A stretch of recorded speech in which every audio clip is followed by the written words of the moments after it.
Grapes. Hey guys, welcome back to another video. It's Clay.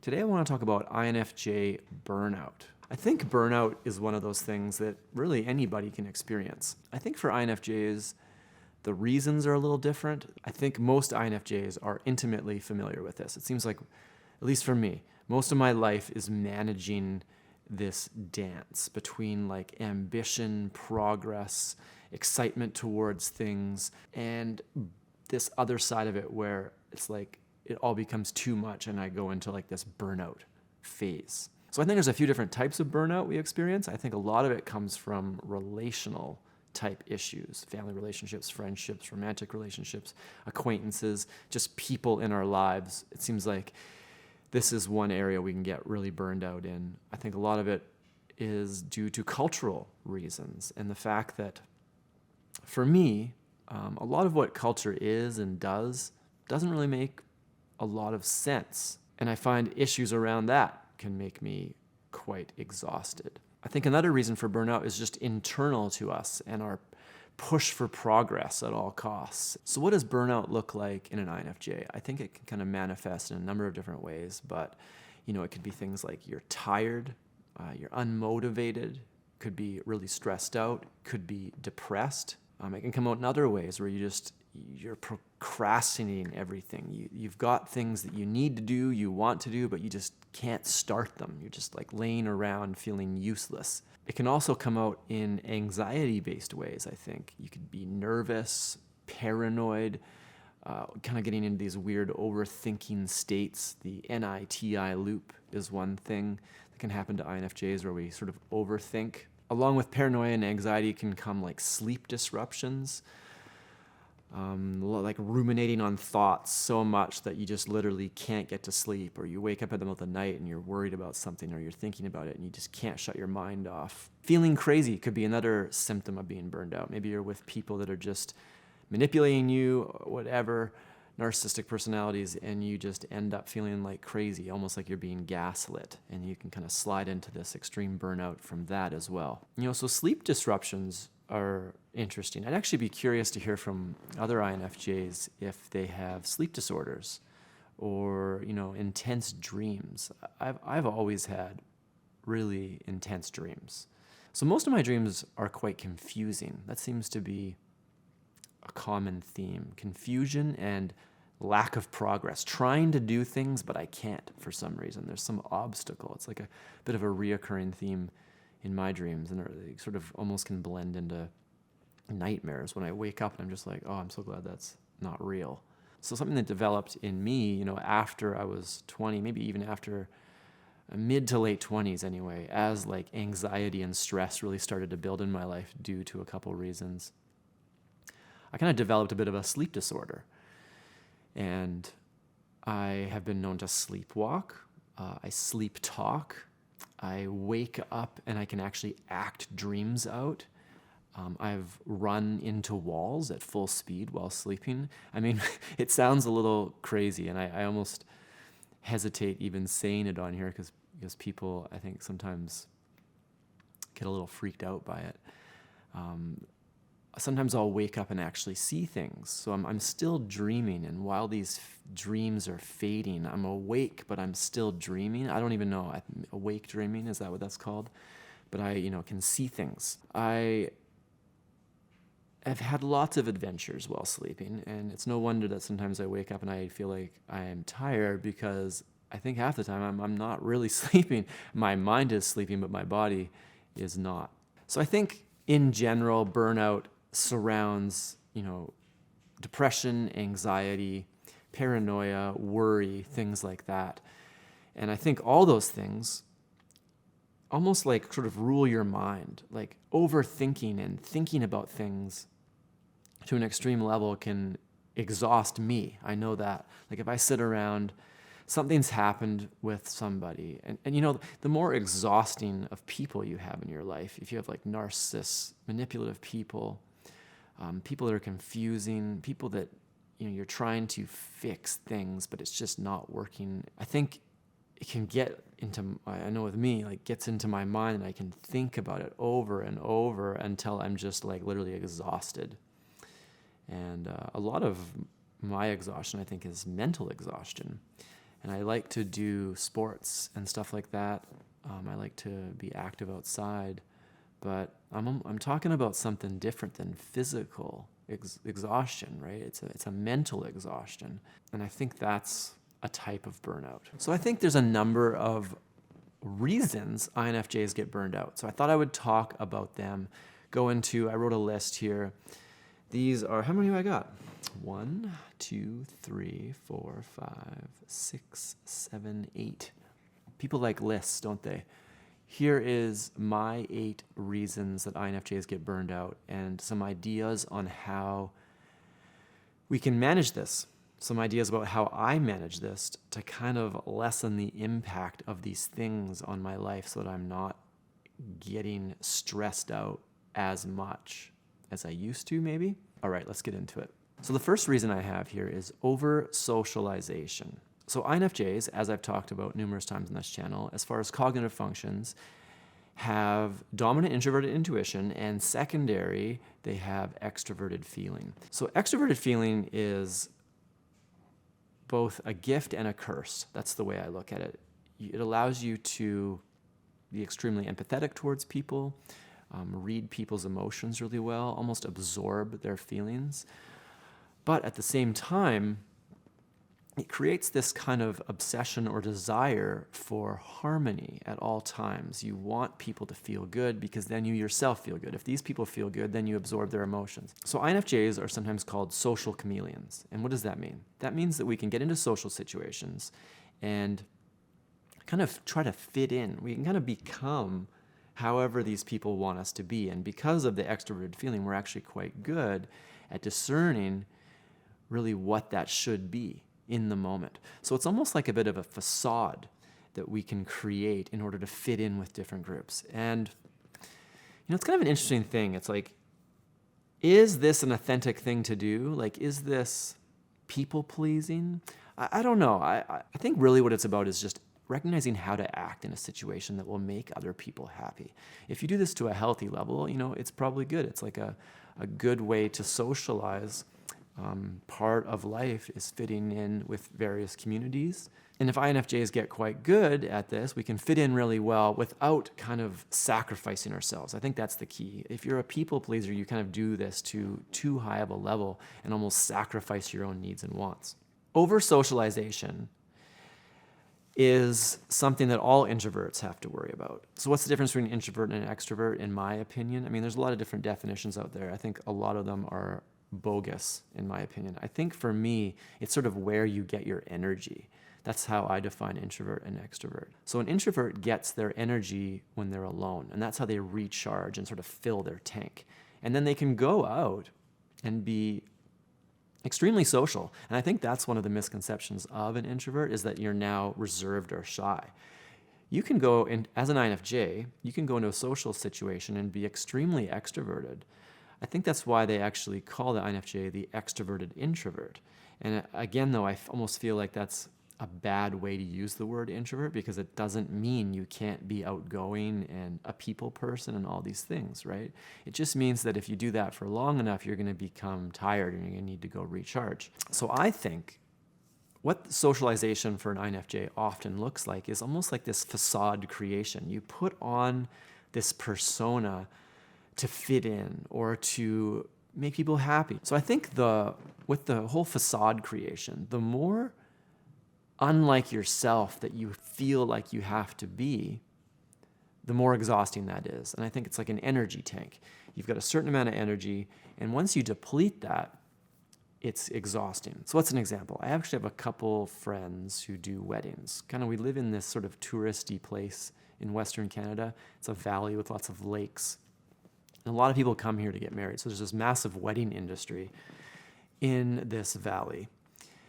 And wedding photography is something I have a few friends that do. So you might be this quiet, introverted, artistic type, but now you have to go to this wedding and put on this happy face and excited and telling everybody what to do and, pretending to laugh at stupid jokes that people tell and small talking and all these things. They actually call it the wedding hangover for photographers because it is such an exhausting thing. You basically get home at night, and a lot of people, like I got one friend, he's an INTJ, and he shoots weddings, and he literally has to schedule the next day as complete downtime because he's just completely depleted after shooting one of these 10-hour long weddings on a Saturday.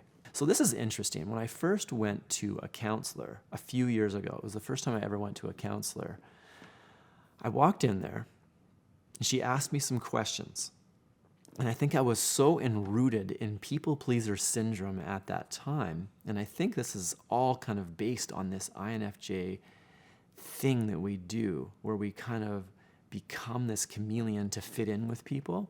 So she asked me some questions, and I said, well, before I can really answer those questions, because it's surrounded beliefs, I said, I kind of first need to know where your beliefs lie. And she was like, well, this isn't about me, this is about you. And I said, well, I don't really know how to answer your question because I don't want to be disrespectful to your beliefs. I kind of want to tailor my answer knowing what your beliefs are, so I can either be soft or, let's say I'm extra sarcastic about something, but maybe that's what your beliefs are, so maybe I need to deliver this in a softer way. And she looked at me. She is an INFJ as well, actually.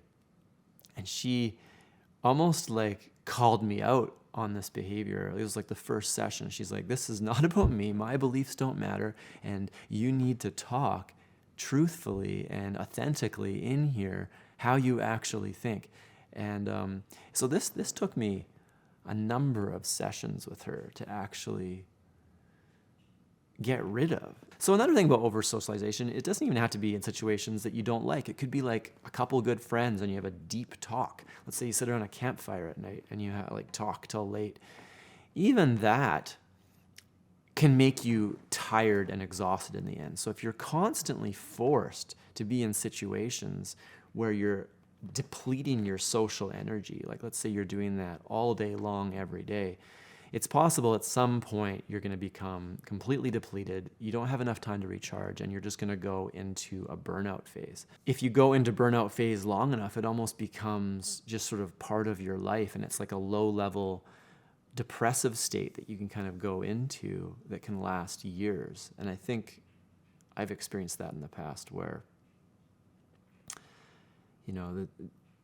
it's just this exhaustion that doesn't seem to go away. You don't really have the tools or something to actually refill your tank. So moving on to number 2, the second way that INFJs might experience burnout, that would be prolonged small talk. And this might apply to a lot of introverts as well, or even extroverts. There's certain extroverts that maybe don't like small talk. Specifically though, I think the introverted intuitive types hate small talk. So that could be like INFP, INFJ, INTJ, INTP. So I think some small talk is fine, and it's something that I've actually practiced in life. How do I do it, right? And I think I'm still not good at it. And I think as long as I'm prepared for it, I'm all right. Like I walk into a store, oh, hi, how are you doing? Oh, I'm very good. How are you? Oh, look at this weather we're having today. And I can do this for a little bit of time. But there have been certain relationships in my life. And go watch my birds and fish video. I called it The Deepness Divide. That was actually one of my first videos ever made. So it's quite old now. I almost wonder if I should remake it. But it goes into this problem in depth. It's like if you're hanging out with a person that only knows how to small talk, and this goes on like 1 hour, 2 hours, 3 hours. Eventually, it becomes completely exhausting. I mean, it's ironic in a way. It's this light, shallow talk, and I get to the point where I just literally can't do it anymore. And there's certain people in the past that I was kind of forced to socialize with for long periods of time, and I would disappear at times, and people would be like, oh, where did he go? And I'd be like hiding off somewhere in some room, or I even go into the bathroom and stay in there for a while. So if you're in a job or some kind of situation where you're forced to small talk like all day, I think that can be something that can lead to that burnout stage. All right, moving on to number 3. I think 3 and 4 are really big ones for INFJs. So the third one is being inundated with kind of bad news from your friends or family or bad emotions. Because we have extroverted feeling as our secondary function, we can be quite prone to absorbing other people's emotions. And it's different than mirroring. So I've heard one of the differences between INFJs and INFPs is INFPs almost mirror somebody's emotions. So both are empathetic personalities. So let's say somebody's having some kind of crisis and are going through some kind of emotional pain. INFJs will actually absorb that emotion, and now we're feeling it on this person's behalf. So INFPs will also feel the emotion, but from what I understand is they would use past experiences to know how that thing feels, and then they will almost re-feel their version of that emotion. And I think that might be the difference between mirroring and absorbing. I plan to do another video soon on the differences between INFJ and INFP because I think it's a really confusing topic. It's taken me a couple years of reading about this stuff to really grasp the differences between those two personalities. And I think a lot of INFJs actually are INFPs, and there's probably INFPs that are actually INFJs. So it's an interesting thing I want to go into more. But what do I mean by number 3 here? So being inundated with bad news. So I think social media is a big thing for this. Somebody's like, oh, my dog died, my mom died, oh, I'm experiencing this, a big emotional post about how this person is struggling in life. Like things like this can really affect us. For whatever reason, I think INFJs are kind of known as this sort of counselor type. So I think a lot of times people almost use us to kind of dump their stuff on, like all of a sudden this person's having a bad day. Who do they call? They call the INFJ friend. They like dump all their emotional baggage on you and then leave. Now they feel better, but then you're kind of left feeling that, right? And it's almost like now you have to go through this process of like cleansing that out of you. So I think a lot of this kind of bad news from people in your life or negative people in your life can drag an INFJ down over time. So I'm sure you've heard that thing that's like you're the average of the 5 people that you hang out with most. I think that is really true for INFJs. I think your emotional state could be the average of the 5 people that you hang out with. If you're hanging out with positive, energetic people that are doing cool stuff, have really good ideas, want to talk about these ideas, I think you can naturally become a healthier person just by absorbing that emotional energy onto yourself. If you're hanging out with negative, condescending people, you will absorb that, and you yourself might actually slide into that and become more that way. So I said it multiple times in videos. I think it's really important for every INFJ to get 1 or 2 good, positive friends in their life. I realize that's not easy to do, but I think it's something that we should all be striving towards because I think it can make a big difference to our emotional state, especially if somebody is there that can help you with your own emotional problems. I think a lot of times we can end up into these one-sided relationships where we're helping other people, but they're not really helping us back. You know what I mean? And if you're like a bit of a codependent personality type person, and you start to feel like in order for you to feel okay, you have to be helping other people. Almost like your emotional well-being depends on helping other people and supporting other people's emotion. Why am I having trouble saying emotional well-being? That's a habit that you should try to break.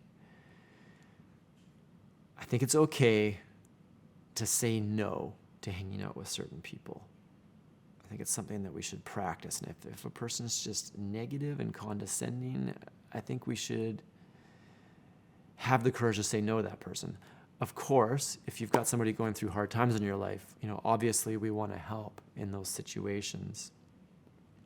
But I think in those situations, it's also just important to remember that you need time to recharge, and you need maybe some passion projects in your own life to kind of rekindle that positive energy, because if you just let that go, you can kind of end up a depressed mess. And I know from experience. So number 4, it kind of goes along with that, except it's now news and media.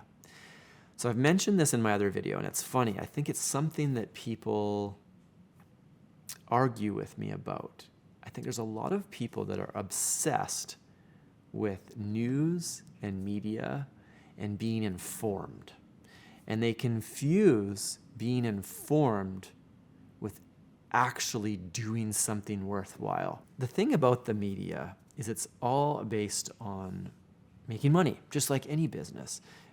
How do they make money? With clicks. So the more people they get to click and go to the article, the more money they make. And the reason is because they sell advertising in most cases, or maybe they sell subscriptions, or they monetize in some other way. But the whole point is they got to get eyeballs on their page. So how do they do that? With sensationalized or clickbaity titles. They are kind of designed to induce one of these states. I mean, shock works, anger, or it could be awe or surprise. All these kind of like, I almost would say violent emotions. It's never something that's just calm and gentle. The news thrives off things that are shocking. So usually the most shocking things are negative. So you end up in this feedback loop. The most popular articles are the most shocking negative things. And let's say you do this all day long, like most people are literally absorbing the news all day long. And you know, it's possible that certain personalities that maybe don't have extroverted feeling can do this. There is less empathetic people out there. They can almost read it in a more factual way. But I don't think INFJs are one of those people. And I know with me, I start reading it, I read more of it. Before long, I've put an hour of reading this highly emotionally charged information, and I start to feel chaotic inside. Like I feel bothered with myself that I can't do anything. The world feels so out of control and crazy, but I feel like I have no way to fix it. I don't know how to fix it. And it kind of caused me to spiral into this feedback loop of hopelessness, because it's like, this is hopeless. I can't do anything about this. This is awful. I don't know what to do. So my solution to this is, and this was actually a long time ago I did this, at least 10 years ago, I went no news. I think it was maybe James Altucher that first kind of got this idea in my head. He doesn't watch the news or doesn't read newspapers. Are you less informed in general? Maybe about certain things, but you know what? The thing about the news is, like, big things that happen, you still hear about it. You got 5 friends that tell you about it. You know, if something really big happens, you can always go read about it. Or maybe you can go seek out a source that's sort of a certain type of opinion or a certain perspective on that that's less, you know, shock and awe orientated, like most headlines, which is what most people are consuming. Like they're on Facebook and they're scrolling through, and it's like a big headline about something that Trump said today, and it's like, oh, what is this? Half the time, if you click on these things and go read the article, they're not even true anyway, or they're half true. I feel like the secret is to not read it, to not click on it. There's browser extensions you can get to block certain words. So I block words like Trump. There's one thing that I block, so I don't actually get any Trump news. It's never positive. So anyway, just something that I find. Do you have to cut out all news? No. But I think you could cut out some. You could read less. You know, somebody kind of was really upset at me recently for saying that I don't want to stay on top of all these news items and current events. And they're like, how, as an INFJ, they dove right into that, which I think is a little manipulative. How, as an INFJ, can you like shut this out? Can you not see all the problems in the world? INFJs are the ones that have the capability to fix these problems. And to that, I would say this. Most people, I would say 999 out of 1,000 people that read the news are not doing anything about it, unless they just post it on their Facebook or they, you know, put it on an Instagram story. The thing is that's not really doing anything. It's not helping anything. So instead of just being informed about thousands of topics and then becoming overwhelmed by this, I think it's much better to pick one or two things that you do have control over and that you can help. So like, for example, in my city, we have this massive homeless problem. It's kind of one of the warmer cities in Canada. And for whatever reason, there's just a lot of homeless people here, a lot of street people, a lot of drug addiction and overdose. It's an extreme problem. So in the past, it's one thing that I have tried to help with. There's some organizations that do things for these people, and I've tried to help them out. I'll make videos for them and advertising kind of stuff, or just go down and hang out and talk to some of these people can really help, because I find that these people, the main thing they're poor in is relationship. And it's amazing how just treating some of these people like human beings can go such a long way. But if I just posted an article about it on my Facebook, here's the problem with homelessness, but it's not helping anything, I guess is what I'm trying to get at. It's not helping them. You know, the more aware I am of an issue isn't really helping. And awareness without action is useless, I guess is what I'm trying to say. And I think people are confused. So anyway, that's what I choose to focus on. What are a couple things that I can actually help with? Okay, that's what I'm going to worry about. I don't have to worry about every tragedy in the world. I don't have the emotional capacity to take all those issues on. I don't have the time to take them all on, but I might be able to take on one or two things and be kind of blatant about it. Be like, no, I don't want to know about that. I don't want to hear about that. That's not what I'm doing. Here is what I'm doing instead. So the fifth thing I want to talk about that might lead to exhaustion or burnout is being everyone's counselor. I kind of touched on this on one of the previous ones, I think. But I think INFJs, because we have this extroverted feeling and we can kind of empathize with people quite easily, we have introverted intuition and introverted thinking to kind of, you know, we can use our intuition to kind of read into situations and kind of come to conclusions about people pretty easily, almost like second nature. It's one of the biggest strengths of an INFJ is to be able to read people quite well. So because of that just natural ability, oftentimes we become like everybody's counselor. And I think the thing about helping people and being someone's counselor, for me, as long as I'm doing it with a person that is experiencing some kind of progress, I actually can become quite charged by it and actually really enjoy it. It's like, okay, here's somebody that needs help. They're confused about something. They can't see something clearly. If I actually help them to see that issue more clearly, to you know, set them on like a slightly new path that might be better for them, and then they actually achieve something and move out of that state, I can find that extremely fulfilling.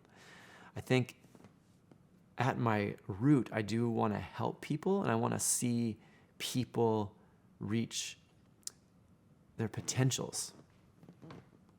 However, I think a lot of times you can get stuck with these people that it's almost like they listen to your advice, they agree, and they're like, yeah, I totally get that. But then they don't change anything. And so they kind of get stuck in this rut. And they never do anything. They just keep having the same problem over and over. You feel like you're saying the same things to them over and over. And one thing about INFJs is we love progress. We love working towards things, and we love seeing things progress over time towards better futures.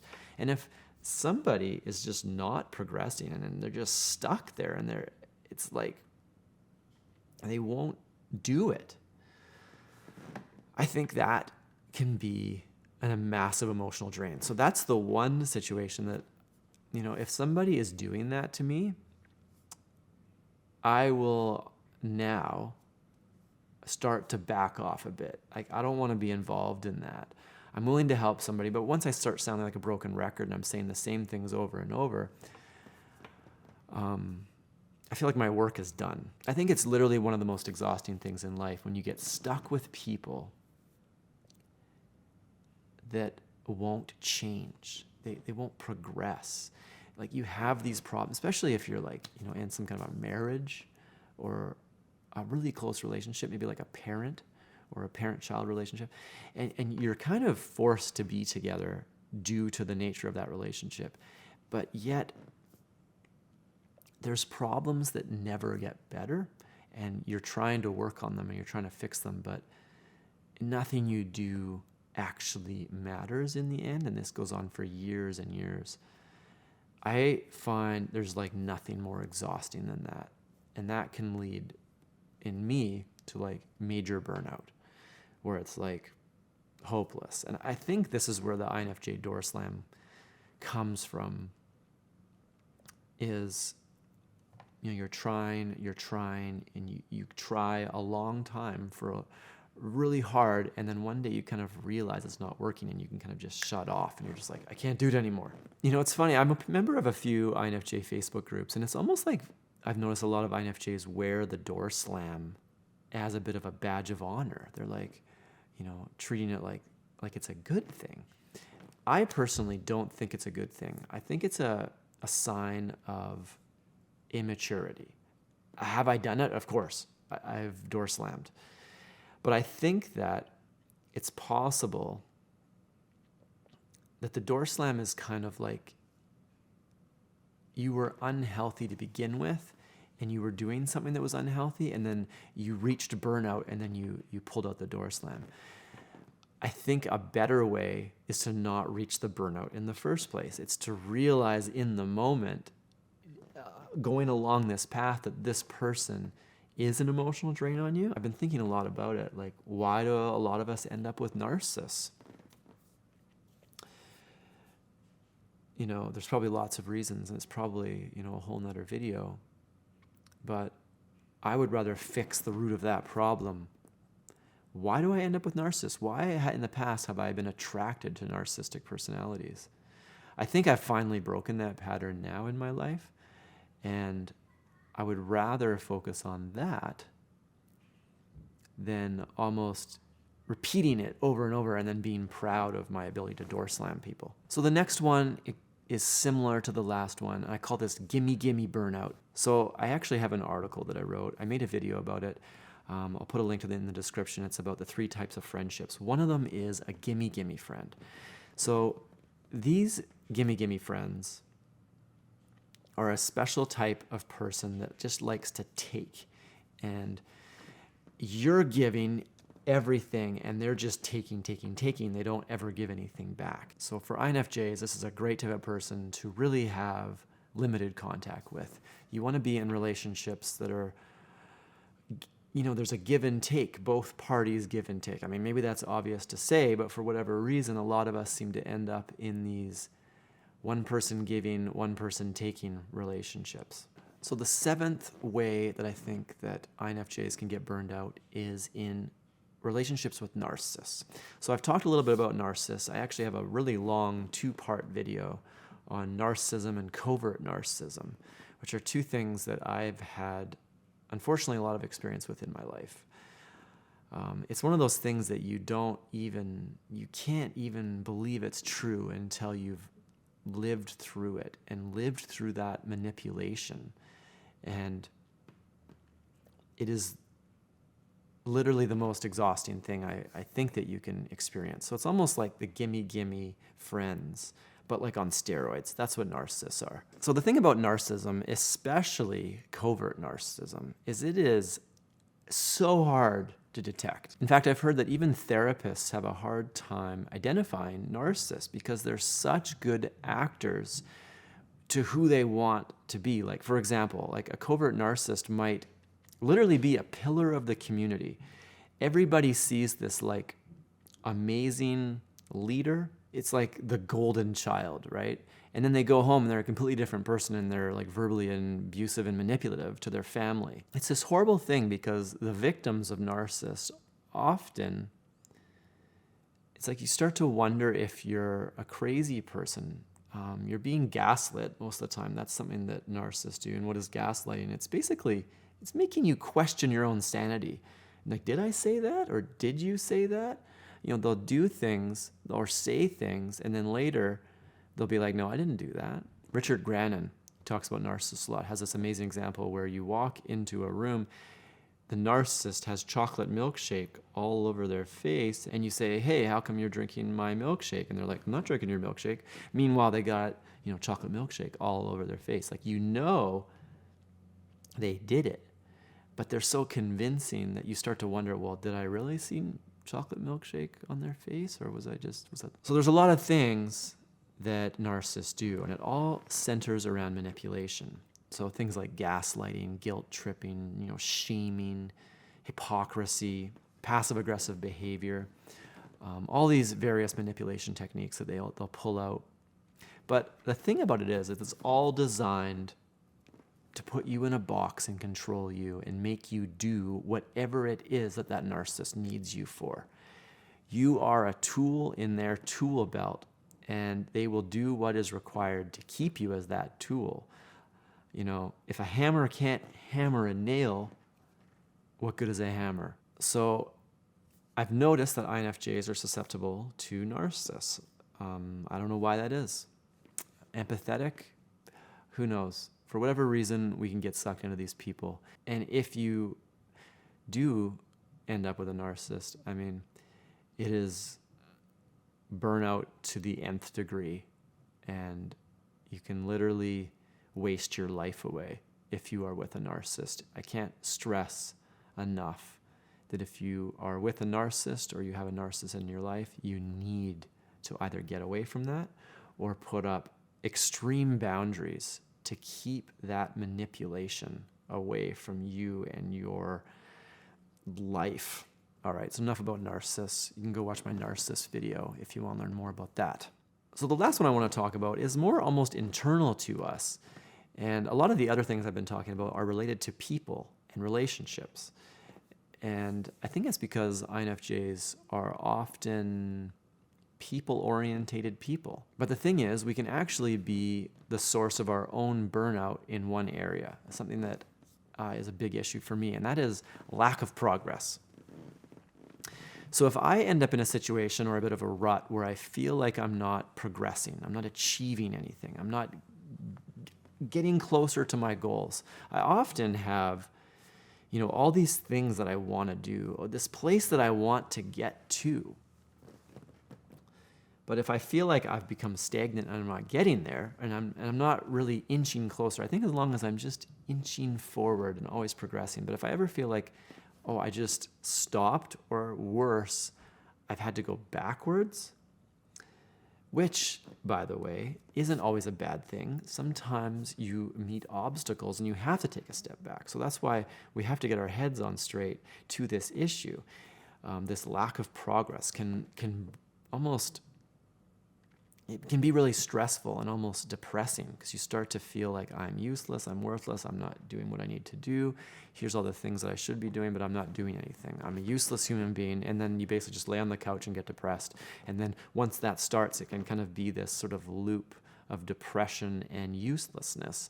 And then the procrastination starts, and really you don't get anywhere. I've heard that INFJs are susceptible, especially younger ones, are kind of susceptible to that failure to launch syndrome and kind of end up just kind of living in your parents' basement. You might know what you want to do or a direction you want to head, but you've kind of got this weird perfectionistic version of what that needs to look like that you can never achieve, so you don't even start. I think the secret to this for me is I try to achieve something small every day. And I feel like even that makes me feel quite a bit better. Let's say you have this massive goal. If you break it up into 100 steps, even 500 steps, what's one little bite-sized chunk that you can break off and accomplish today towards your goal? Along with this, like say you're running a business. So I run a business and I have a couple employees that work with me. I hate busy work. I hate mundane day-to-day business tasks, like bookkeeping and things like that. That's why I pay someone to bookkeep, because I feel like I'm not advancing anything. Like I can put a whole day of work in with all this like putting out fires. I don't really feel like I am getting closer to my goal. Whereas if I like write some new content or, create a new feature on the website, or even these videos, if I make a video and I actually post it, I start to feel so much better from even a small incremental increase. These videos are a perfect example because I want to do them. I know I should do them because it makes me feel good. It makes me feel like I am doing something. But sometimes I'm like, oh, actually all the time. Before every single one of these videos, I'm like, oh, I'm not prepared enough yet. I haven't researched that topic enough. I don't really know what I'm going to say. So then the thing is, for these videos, the process I have now is I have a list of topics. So if I ever think of a topic, I just write it down. I have this huge list of topics. And then for each topic, I'll write an outline that kind of organizes my thoughts. And so even if I don't record a video, maybe I can outline a video, and it kind of gets me one step closer to that goal. And once I have an outline, I find it's actually pretty easy just to sit down and talk about it. So I think for me, this lack of progress thing can really suck me in. If I don't have it, I can start to feel useless. However, breaking it down into smaller bite-sized chunks is the way that I can get through it. And it makes me feel so much better if at the end of the day, and now I'm relaxing a little bit, if I've already achieved something. Maybe I had a good workout, and now I feel like, okay, my body is good. It is done. I've also got a little bit of work done on this thing I wanted to do. Let's say I had some other task that needed to be done, and I finished that. All these things make me feel so much better and put my mind in such a more positive frame of reference that I know for me it's really important to have progress in my life. The INFJ is in the finishers, and that's because we like to see that progress. Whereas like an ENFP, ENTP, let's say, they're actually in the starters. So that's why they're actually really good at starting things. It's like, oh, start a new project? Yes, and they're in it, but they don't really finish it. Or they'll often just toss half-finished things out, and they never actually finish anything. So each one of these personalities has its own struggles and strengths. INFJs, I think we struggle with starting sometimes. But once we do start, we usually are pretty good at finishing. Anyway, guys, thanks for watching. The video is now coming to an end.